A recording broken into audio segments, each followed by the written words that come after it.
નમસ્કાર દર્શક મિત્રો, હું છું આપની સાથે યશ ગુપ્તા.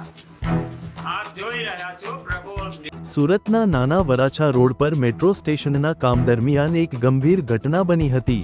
મેટ્રો સ્ટેશનના નિર્માણની પ્રક્રિયા દરમિયાન એક ક્રેનનો સ્લેબ તૂટી પડતા તે એક મકાન પર ધડામ થઈને પડ્યો, જેના પરિણામે મકાનને મોટા પ્રમાણમાં નુકસાન પહોંચ્યું. આ દુર્ઘટનામાં ક્રેનના પડવાથી ત્યાં પાર્ક કરેલી 3 કારનો કચ્ચરઘાણ થઈ ગયો.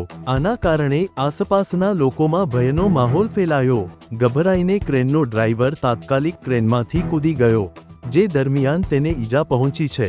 ઘટના સ્થળે તરત જ પોલીસ અને ફાયર બ્રિગેડની ટીમો પહોંચી ગઈ અને સ્થળ પર તાત્કાલિક મદદગારી શરૂ કરી. ફાયર બ્રિગેડ દ્વારા સતત પ્રયાસો કરીને સ્થિતિને કાબૂમાં લીધી હતી. આ દુર્ઘટનાને લઈને આગળની તપાસ શરૂ કરવામાં આવી છે અને મેટ્રો સ્ટેશનના કામના નિયમો અને સલામતીના માપદંડોની પણ તપાસ કરવામાં આવશે.